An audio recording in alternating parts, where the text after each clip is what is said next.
The colony ship New Horizon moved through space like a giant whale swimming through dark water.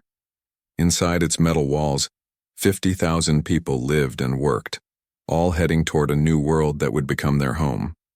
Captain Jake Morrison stood on the bridge, watching the stars through the big windows.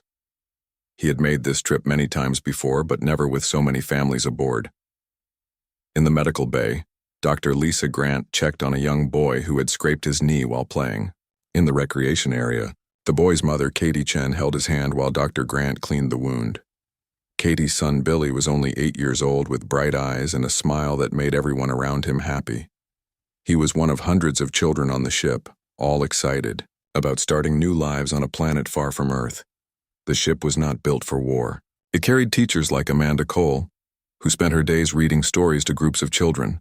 It carried engineers like Paul Davis, who kept the ship running smoothly. It carried farmers and doctors and shopkeepers and students. They were ordinary, people looking for extraordinary chances on a new world. Captain Morrison had been flying ships for 20 years. He knew space could be dangerous, but the route to Kepler 442 was considered safe. The star charts showed no hostile species in this area. The only aliens they might meet were the Zephyrians, and everyone said they were advanced and peaceful. That morning started like any other. Children attended classes in the education deck while their parents worked or planned for their new lives. Billy Chen sat in Amanda Cole's classroom, listening to a story about brave explorers who discovered new lands.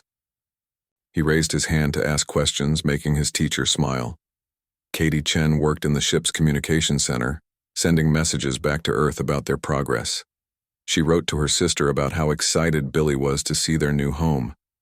She never imagined that this message would be the last peaceful one she would ever send. The first sign of trouble came when Paul Davis noticed strange readings on his engineering screens. Long-range sensors picked up several large objects moving toward their ship. Captain Morrison was called to the bridge immediately. The objects turned out to be ships, but not human ships. They were sleek and silver, much more advanced than anything humans had built. Captain Morrison tried to contact them using standard greeting protocols. The response came quickly, but it was not what he expected. A voice spoke in perfect English through the communication system. It was cold and mechanical, without any warmth or emotion. The speaker identified himself as Commander Vextar of the Zephyrian Collective. He said his ships needed to conduct a routine inspection of the human vessel. Captain Morrison felt nervous, but he could not refuse. The Zephyrians were known to be much more advanced than humans. Their technology was thousands of years ahead. Fighting them would be like children fighting adults. He gave permission for the inspection, hoping it would be quick and simple. 3 Zephyrian ships attached themselves to the New Horizon like metal spiders connecting to a web. The airlocks opened with a hissing sound, and the aliens came aboard. They walked through the corridors in silver suits that covered their entire bodies. Their faces were hidden behind dark masks, but their movements were precise and mechanical. Commander Vextar was tall and thin, moving with the confidence of someone who had never known fear. He spoke to Captain Morrison in the main meeting room, asking questions about the human passengers. He wanted to know how many people were on the ship, their ages and their destinations. At first, his questions seemed normal for a routine inspection. But then he asked about the children. He wanted to know exactly how many children were aboard, what their ages were, and where they would be living on the new planet. Captain Morrison answered honestly, not understanding why these details mattered. Doctor, Grant was in her medical bay when 2 Zephyrian soldiers entered. They carried strange devices that they pointed at the human patients. The devices made soft beeping sounds, and the aliens seemed very interested in the results. When Dr. Grant asked what they were doing, they ignored her completely. In the education area, Amanda Cole noticed that the alien visitors were paying special attention to her classroom. They stood at the back of the room watching the children with their hidden faces. The children became quiet and scared, sensing that something was wrong. Billy Chen pressed close to his teacher, whispering that the aliens looked scary. Amanda put her arm around him and told him everything would be okay, but she did not feel confident about her words. Commander Vextar finished his meeting with Captain Morrison and walked through the ship's corridors. He stopped at the medical bay and spoke quietly with his soldiers. Dr. Grant could not understand their language, but their tone made her feel cold inside. The truth became clear when one of the Zephyrian soldiers removed his communication device and began transmitting to their ships. Captain Morrison, who had been following them, heard parts of the transmission through his universal translator. The words he heard made his blood freeze. The Zephyrians were not conducting a routine inspection. They were evaluating the humans as a resource. They spoke about neural patterns and extraction procedures. They discussed the value of human brain tissue, especially from young humans. They talked about the colonists as if they were cattle being prepared for market. Captain Morrison realized with horror that the Zephyrians saw humans not as intelligent beings, but as sources of valuable materials. The children with their developing brains were considered the most precious cargo on the ship. He tried to contact his security chief, Tony Blake, but the Zephyrians had already begun jamming the ship's internal communications. Warning lights began flashing throughout the New Horizon as the aliens took control of critical systems. In the education area, Amanda Cole gathered the children together and tried to keep them calm as more Zephyrian soldiers entered the room. Billy Chen looked up at her with frightened eyes and asked if they were going to be okay. Before Amanda could answer, the soldiers began scanning the children with their devices. The machines beeped faster when pointed at the youngest ones. Commander Vextar entered the room and nodded with satisfaction at what he saw. Captain Morrison burst into the room, demanding to know what was happening. Commander Vextar turned to him with what might have been amusement behind his mask. The alien commander explained that humans possessed unique neural chemistry that was extremely valuable throughout the galaxy. Young humans were especially prized, because their brains had not yet been damaged by age and experience. The Zephyrian collective had been searching for a species like humans for many years.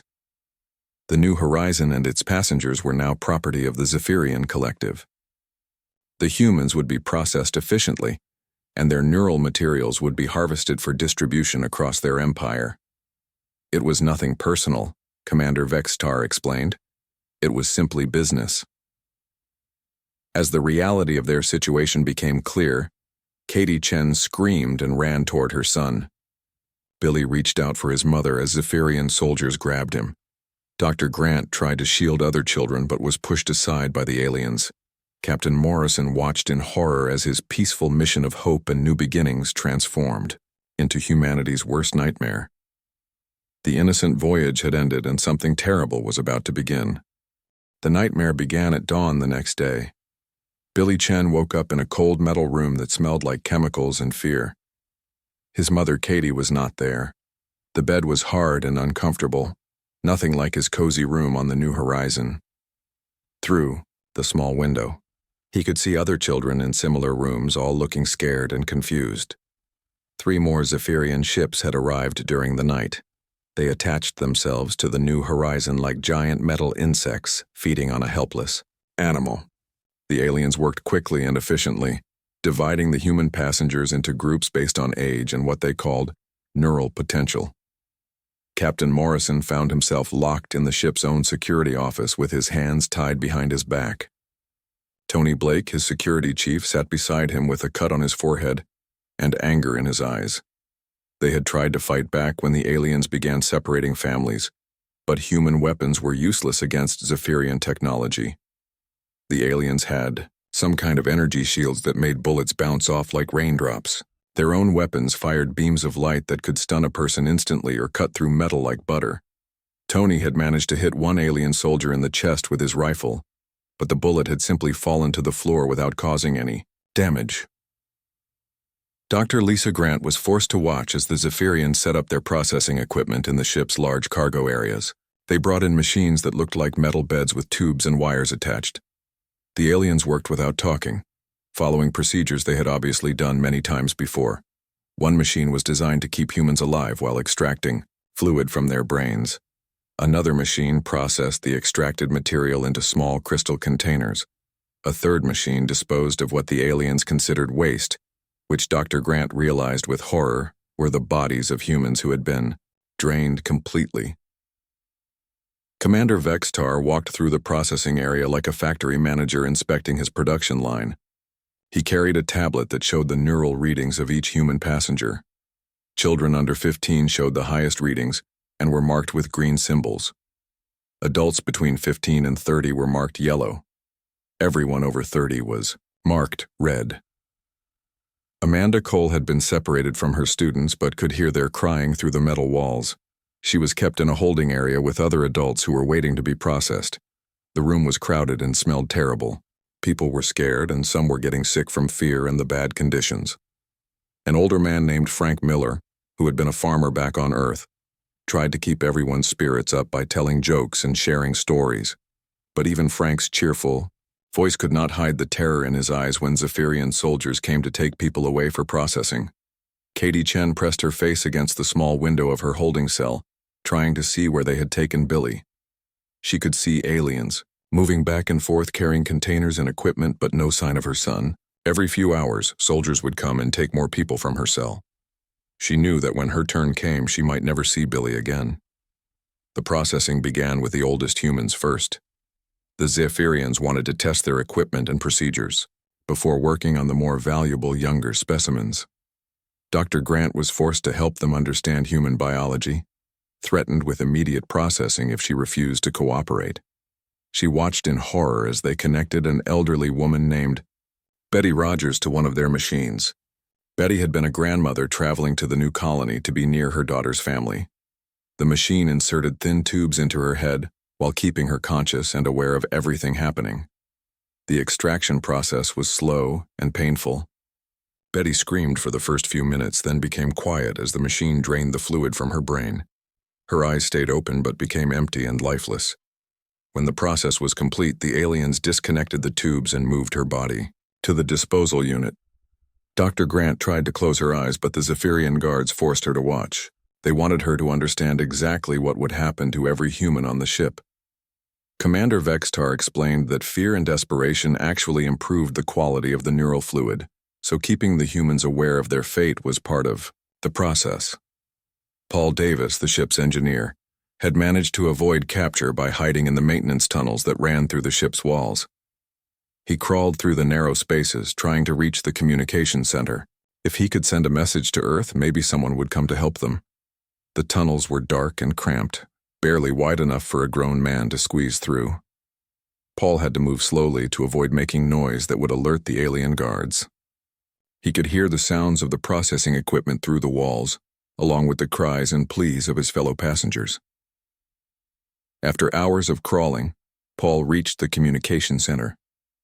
The equipment had been damaged by the aliens, but some systems were still working. He managed to activate the long-range transmitter and began recording an emergency message. His message was short and desperate. He identified himself and the ship, gave their location, and explained that they were being attacked by aliens who were harvesting humans for some kind of biological material. He described the Zephyrians and their technology as best he could. Then he activated the ship's emergency beacon and transmitted the message toward Earth. Minutes after sending the message, Paul heard alien footsteps in the corridor outside. He quickly destroyed the transmitter to prevent the aliens from tracing the signal, then crawled back into the maintenance tunnels. He did not know if anyone on Earth would receive his message, but it was the only hope he could give his fellow humans. Meanwhile, the processing continued without stopping. The Zephyrians worked in shifts, keeping their machines running day and night. They processed adults first, learning about human biology and perfecting their techniques. The neural fluid they extracted was stored in special containers and loaded onto their ships. Billy Chen and the other children could hear the sounds of the processing equipment through the walls of their holding areas. They huddled together for comfort, trying not to think about what was happening to their parents and grandparents. Billy kept asking the guards when he could see his mother, but the aliens ignored his questions completely. Amanda Cole managed to comfort some of the younger children by telling them stories through the ventilation system. She made up tales about brave heroes who would come to rescue them, never knowing that her words contained more truth than she realized. The aliens treated their human captives like livestock being prepared for market. They provided just enough food and water to keep people alive, but nothing more. The holding cells were cold and uncomfortable, designed to cause stress that would improve the quality of the neural extraction. Commander Vextar received regular reports from his processing teams. The human neural fluid was proving to be even more valuable than expected. The children's brain chemistry was particularly rich in the compounds that other alien species prized as enhancement drugs. He transmitted progress reports to the Zephyrian Collective, describing the successful harvest and recommending that they locate other human settlements. Earth itself would be a prize beyond imagination, with billions of humans ready for processing. As the second day of horror continued, more humans disappeared into the processing machines. The sounds of machinery mixed with cries of pain and fear, creating a symphony of suffering that echoed through the corridors of what had once been a ship full of hope and dreams. Captain Morrison and Tony Blake remained locked in the security office, helpless to protect the people they had sworn to keep safe. They could only listen to the sounds of their passengers being destroyed and pray that somehow, somewhere, help was coming.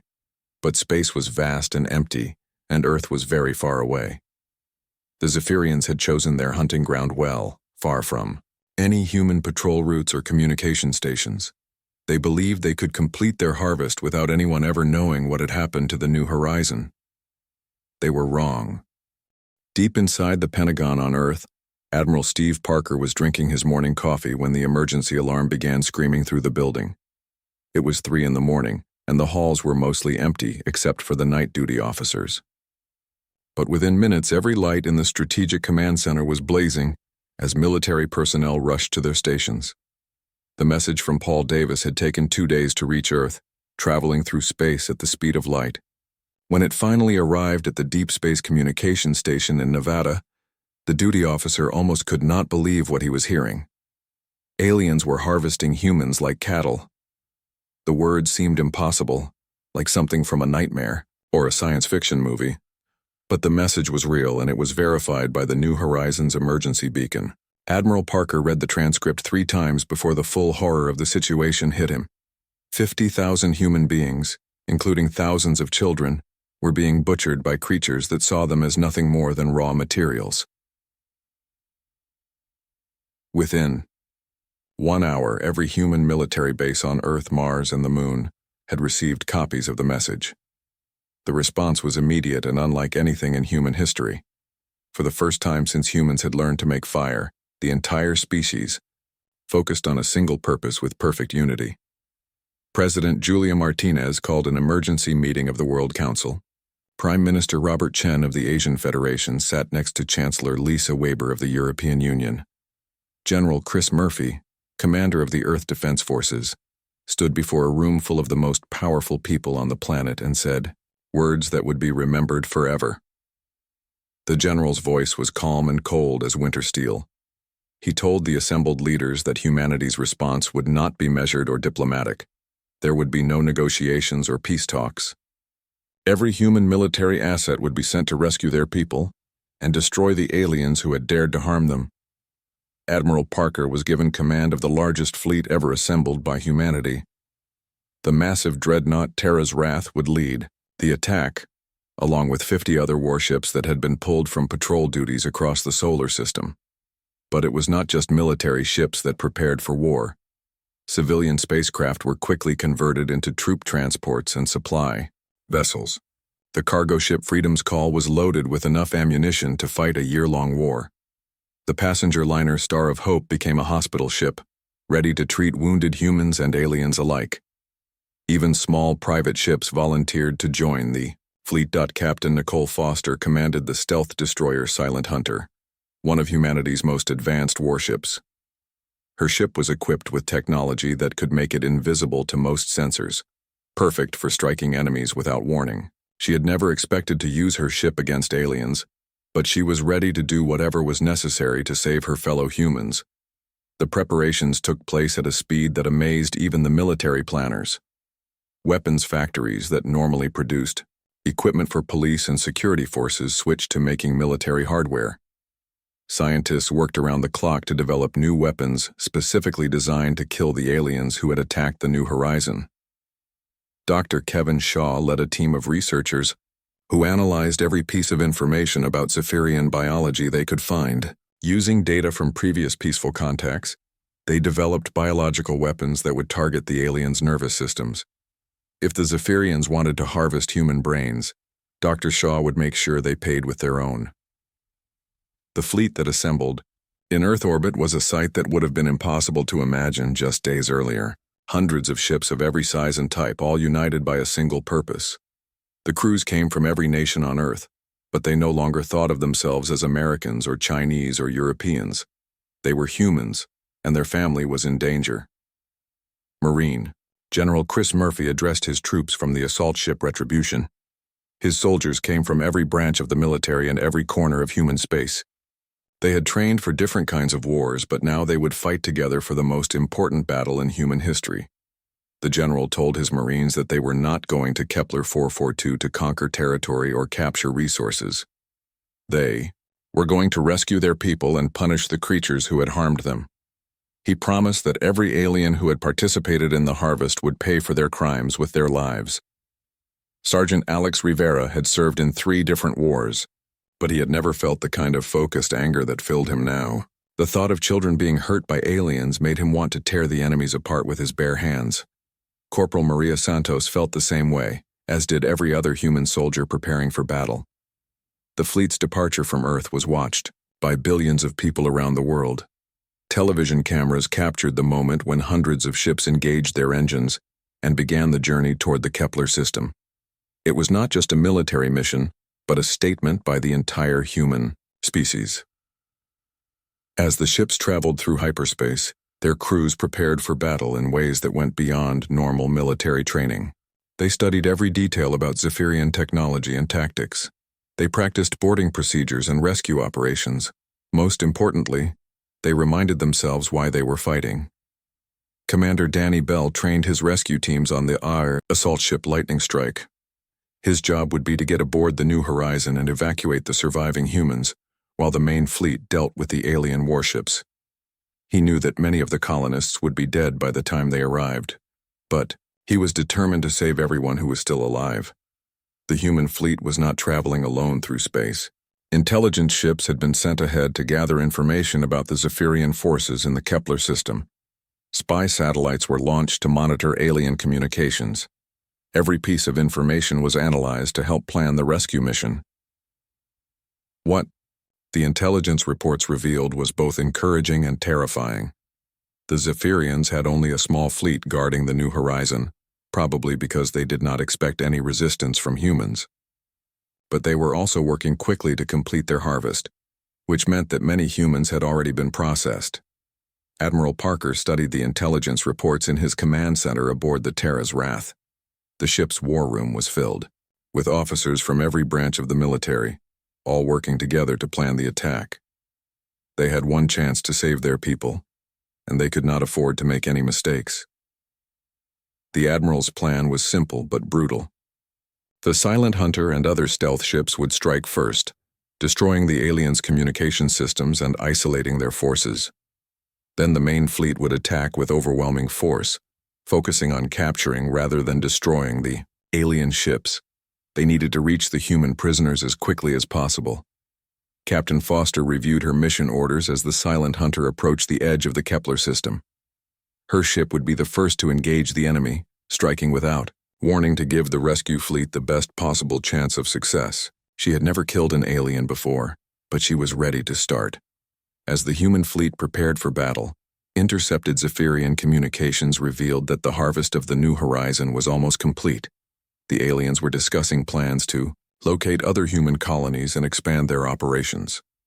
They spoke about humans as if they were discussing livestock, completely unaware that they had awakened something terrible. The Zephyrians had made a critical mistake when they attacked the New Horizon. They had assumed that humans were weak and primitive, incapable of mounting any serious resistance. They thought of themselves as sophisticated predators, hunting helpless prey. They were about to learn that humans could be predators too, and when humans hunted, they did not stop until their prey was completely destroyed. Admiral Parker stood on the bridge of the Terra's Wrath as his fleet prepared to drop out of hyperspace. Around him, officers checked their weapons and communication systems one final time. In a few minutes, they would face the aliens who had dared to harm human children. The Admiral thought about Billy Chen and all the other children who were counting on them for rescue. He thought about Katie Chen and the other parents who were probably already dead. He thought about the teachers and doctors and ordinary people who had just wanted to start new lives on a distant world. Then he gave the order that would change the galaxy forever. The human fleet dropped out of hyperspace and began their attack, bringing with them a fury that the Zephyrians had never imagined possible. The war to protect humanity's children had begun. The Zephyrian sensor operator aboard the harvest ship Dark Collector noticed the strange readings first. His instruments showed what looked like empty space, but something was moving out there in the darkness. He reported the anomaly to his commander, but before anyone could respond, the silent hunter struck like a ghost from the void. Captain Nicole Foster had brought her stealth destroyer within striking distance of the alien fleet without being detected. Her first target was the Zephyrian communication relay, a dish-shaped structure that coordinated all alien operations in the system. The silent hunter's plasma cannons fired once, and the relay exploded in a brilliant flash of light. Suddenly, the Zephyrian ships found themselves unable to talk to each other. Their coordinated defense collapsed as each vessel tried to figure out what was happening. Commander Vextar aboard the New Horizon demanded answers from his fleet, but his messages went nowhere. That was when the rest of the human fleet arrived. The Terra's wrath dropped out of hyperspace like an avenging angel, followed by hundreds of other human warships. Admiral Steve Parker stood on his bridge and watched as his fleet spread out in perfect formation. The Zephyrians had expected to face primitive humans with simple weapons. Instead, they found themselves surrounded by the most powerful military force humanity had ever assembled. The first Zephyrian warship to react was the Voidstalker, a sleek vessel designed for hunting merchant ships. Its captain fired energy weapons at the nearest human ship, expecting to destroy it easily. The beams struck the cruiser Freedom's shield and bounced off harmlessly. Human shield technology had improved greatly since their first contact with alien species. Sergeant Alex Rivera felt the impact as his assault ship Lightning Strike shuddered under enemy fire. But the hull held, and he gripped his rifle tighter as his ship moved toward the New Horizon. His mission was simple: get aboard the colony ship and rescue every human still alive. The Zephyrian fleet tried to form a defensive line, but they were outnumbered 5-1. Their ships were individually more advanced than human vessels, but the humans fought with a coordination and fury that the aliens had never encountered. Every human ship captain knew exactly what they were fighting for. Captain Foster's Silent Hunter continued its deadly work, striking at Zephyrian ships from unexpected angles. Her crew had trained for years in stealth tactics, but they had never fought with such personal motivation. The thought of human children being harvested gave them strength beyond their normal limits. Commander Vextar watched in growing alarm as his fleet was systematically destroyed around him. 3 of his escort ships had already been disabled, and human boarding parties were cutting through their hulls like metal was paper. The humans were not just fighting to win, they were fighting to capture alien prisoners. The boarding action on the harvest ship Blood Prophet was led by Corporal Maria Santos and her Marine squad. They cut through the alien hull with plasma torches and poured into the ship's corridors.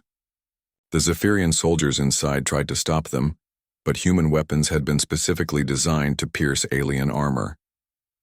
Maria saw the processing equipment that the aliens had been using on humans, and her anger turned into something cold and deadly. She and her squad moved through the alien ship like hunting wolves, showing no mercy to creatures who had shown none to human children.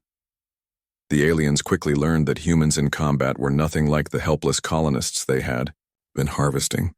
These humans moved with purpose and fought with weapons that could kill Zephyrians easily. More importantly, they fought with an emotional intensity that the logical aliens could not understand or counter. Commander Danny Bell's rescue teams reached the New Horizon just as the main battle was reaching its peak. His ships docked with the colony vessel, while human fighters provided cover from above. Danny led the first team through the airlocks and into corridors that had once been filled with hope and laughter. Now those same corridors echoed with the sounds of alien machinery and human suffering. Danny's team moved quickly but carefully, following the ship's blueprints to locate the areas where prisoners were being held. They could hear the processing equipment running in the distance, which meant some humans were still alive. Dr. Lisa Grant was barely conscious when the rescue team found her in a holding cell near the processing center. She had been forced to watch the aliens harvest dozens of her fellow passengers, and the horror of what she had seen had nearly broken her mind. But when she saw human soldiers coming to save her, she found the strength to help them locate the other survivors. Billy Chen was in a small cell with 12 other children when Sergeant Rivera's team broke down the door. The boy had been crying for his mother for 3 days, not knowing if she was alive or dead. When he saw the human soldiers, he ran toward them with tears streaming down his face. The rescue teams worked with desperate efficiency, knowing that every second counted. They found humans in holding cells, processing chambers, and hidden compartments throughout the ship. Some were already dead, connected to the terrible machines that had drained their lives away. Others were barely alive but could still be saved. Katie Chen was unconscious when they found her in a medical bay, connected to tubes that were slowly extracting fluid from her brain. The alien machine was keeping her alive while harvesting her neural tissue, but human medics quickly disconnected the equipment and began emergency treatment. She would live, though she would need months of recovery. Captain Morrison and Tony Blake were found locked in the security office, weak from lack of food, but otherwise unharmed. The Zephyrians had been saving them for last, probably planning to process them after finishing with the more valuable younger humans. They were among the lucky ones who would return to Earth whole. Amanda Cole was discovered in a storage room with 15 children she had been protecting. She had managed to hide them from the aliens by using her knowledge of the ship's maintenance areas. When the rescue teams found them, she was still telling stories to keep the children calm, even though she was exhausted and terrified. The battle in space continued as human ships systematically captured or destroyed every Zephyrian vessel in the system. The aliens had superior individual ships, but they could not match human determination and coordination. More importantly, they were fighting creatures who would rather die than allow harm to come to their young. Admiral Parker received regular reports from his rescue teams as they cleared the new horizon of alien forces. The news was mixed. Many humans had been saved, but many others had already been processed by the time the fleet arrived. The Admiral felt each death like a personal failure, even though he knew his people had moved as quickly as possible. Commander Vextar found himself trapped aboard the New Horizon as human soldiers closed in on his position. His escape pod had been destroyed in the battle, and his bodyguards had been killed trying to defend the processing center. For the first time in his long life, the alien commander felt something he had never experienced before: fear. The humans who finally cornered him were not the same species he had dismissed as primitive cattle. These were predators who had crossed the galaxy to hunt him down. Their eyes held a cold fury that made him understand too late that he had made a terrible mistake. Sergeant Rivera was the one who found Commander Vextar hiding in what had once been the New Horizons chapel. The alien was cowering behind an altar where human colonists had once prayed for safe passage to their new home. The irony was not lost on the sergeant. When Vextar tried to surrender, Rivera simply looked at him with the same cold indifference the alien had shown to human children. The Zephyrian commander began to understand what it felt like to be seen as something less than a person, to be judged unworthy of mercy or compassion. The last Zephyrian ship in the system, the command vessel Eternal Dominion, tried to escape as the battle turned against them. But Captain Foster's Silent Hunter was waiting in the darkness, and her plasma torpedoes crippled the fleeing ship before it could reach hyperspace. As the smoke cleared and the shooting stopped, the human fleet found itself in complete control of the Kepler system. Every Zephyrian ship had been captured or destroyed. Every alien soldier was dead or prisoner. The harvest of human beings was over. But for Admiral Parker and his fleet, the mission was just beginning. They had rescued their people, but now they faced a more important task: making sure that no alien species would ever again see humans as prey. 3 days after the battle, Admiral Steve Parker stood in the main cargo bay of the New Horizon, looking at the alien processing equipment that had been used to harvest his people. The machines were silent now, their metal surfaces stained with human blood. Around him, his soldiers were carefully documenting everything as evidence of what the Zephyrians had done. The rescue operation had saved over 30,000 humans, but 20,000 others had already been processed before the fleet arrived. Admiral Parker walked past the empty processing tables and felt something cold settle in his heart. The numbers were just statistics, but each one represented a person with hopes and dreams who would never see their new home. Dr. Lisa Grant was aboard the hospital ship Star of Hope, helping to treat the survivors. Many of them were physically healthy but emotionally damaged by what they had witnessed. Katie Chen held her son Billy close as the ship's doctors examined them both. Billy kept asking why the aliens had hurt people, and Katie struggled to find words that would make sense to an 8-year-old child. Captain Morrison sat in his old command chair aboard the New Horizon, but the ship felt different now. The corridors that had once echoed with children's laughter were filled with the sound of repair equipment and investigation teams. He knew that even when the ship was fixed, it would never again be the hopeful vessel that had left Earth. In the brig of the Terra's Wrath, Commander Vextar waited in a holding cell designed for human prisoners. The alien commander had been stripped of his silver armor and wore simple gray clothing that made him look smaller and less threatening. For 3 days he had been alone with his thoughts, and those thoughts were not pleasant. Admiral Parker entered the brig accompanied by Marine General Chris Murphy and several guards. The Admiral looked at the alien who had ordered the harvest of human beings and felt no anger, only a cold determination to make sure this never happened again. Vextar stood when the humans entered his cell, trying to maintain some dignity despite his situation. He had expected to be executed immediately after his capture, but the humans seemed to have different plans. The alien commander was intelligent enough to know that being kept alive was not necessarily a mercy. Admiral Parker spoke in a voice that was calm and controlled, but underneath the calm was something that made the alien step backward. The Admiral explained that Vextar and his surviving crew members had a choice to make. They could die here and now, quickly and painlessly, or they could carry a message back to the Zephyrian collective. The message was simple, and Admiral Parker delivered it in words that Vextar would remember for the rest of his life. Any alien species that harmed human civilians would face the complete destruction of their civilization. There would be no negotiations, no mercy, and no exceptions. Humanity would hunt down every member of that species and eliminate them from the galaxy. Vextar listened to the Admiral's words and realized that he was not hearing a threat or a warning. He was hearing a promise, spoken by a species that had just demonstrated their ability to keep such promises. The humans had crossed the galaxy to rescue 50,000 of their people and had succeeded against impossible odds. General Murphy stepped forward and added his own words to the message. He told Vextar about the weapons that human scientists were developing specifically to kill Zephyrians.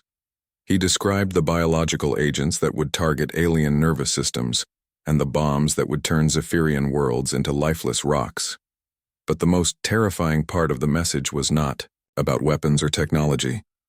It was about what humans would do to protect their children. General Murphy explained that humans had a saying, nothing was more dangerous than someone fighting to protect the people they loved.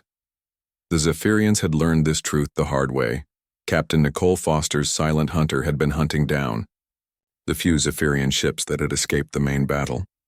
Her orders were to capture at least one crew member from each ship alive, so they could carry the human message back to their home worlds.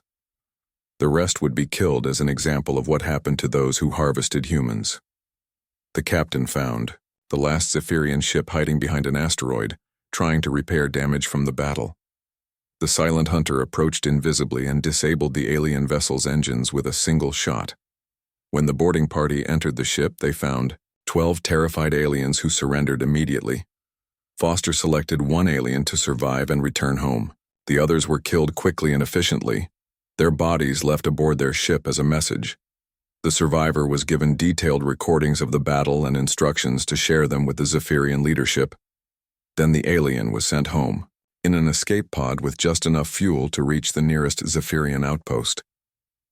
Back aboard the Terra's Wrath, Admiral Parker made his final decision about Commander Vextar. The alien commander would be allowed to live and return to his people, but first he would witness something that would haunt him forever.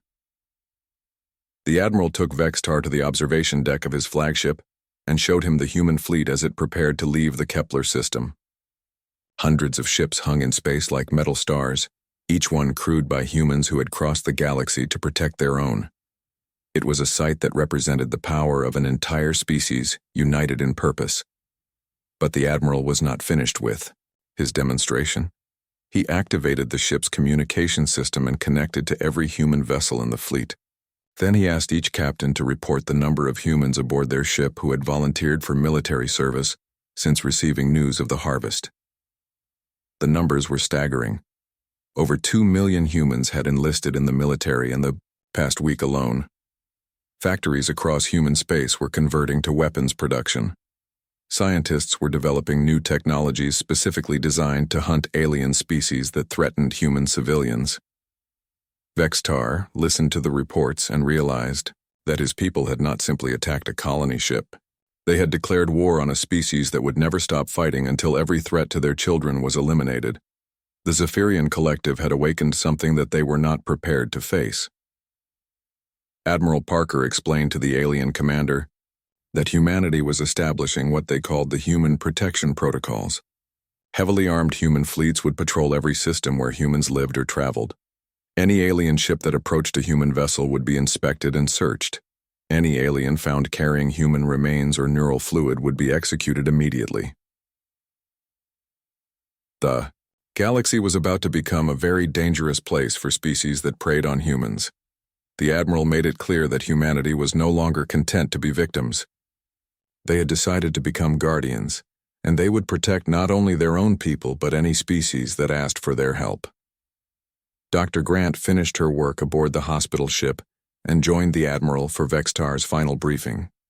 She had lost many colleagues and friends to the Zephyrian harvest, but she wanted the alien commander to understand something important. Humanity's response was not motivated by hatred or revenge. It was motivated by love. The doctor explained that humans formed emotional bonds with their children that other species might find difficult to understand. Human parents would sacrifice everything to protect their young, and human society would sacrifice everything to protect all children. The Zephyrians had attacked the one thing that would unite every human in the galaxy. Amanda Cole brought Billy Chen and several other rescued children to meet with Admiral Parker before they left for Earth. The teacher wanted them to see that the bad people had been defeated and that they were safe now. Billy looked up at the Admiral with his bright 8-year-old eyes and asked if the aliens would ever hurt children again. Admiral Parker knelt down to Billy's level and made a promise that he would keep for the rest of his life. He told the boy that humans would make sure no alien ever again harmed human children. There would always be human ships watching over them, human soldiers ready to fight for them, and human scientists working to keep them safe. As the human fleet prepared to return to Earth, Commander Vextar was placed aboard a small Zephyrian ship with enough supplies to reach his home world. The alien commander carried with him recordings of the battle, documentation of human military capabilities, and most importantly, the memory of what he had seen and heard. The last thing Admiral Parker told Vextar was that humanity hoped for peace with all alien species. But if any species chose war by attacking human civilians, they would discover that humans could be the most terrifying warriors in the galaxy when they fought to protect their families. The Zephyrian ship disappeared into hyperspace, carrying its passenger and his terrible message back to the collective. Behind it, the human fleet began its journey home, escorting the survivors of the New Horizon back to safety. Billy Chen sat with his mother Katie aboard the Star of Hope, looking out at the stars through an observation window. His mother held him close and told him that they were safe now, that the bad people could never hurt them again. Billy nodded and smiled, trusting in his mother's words and the protection of the humans who had come to save them. In the months that followed, the galaxy learned that humanity had kept its promise. Zephyrian ships began disappearing whenever they were found in human space. Other alien species received the same message that Vextar had.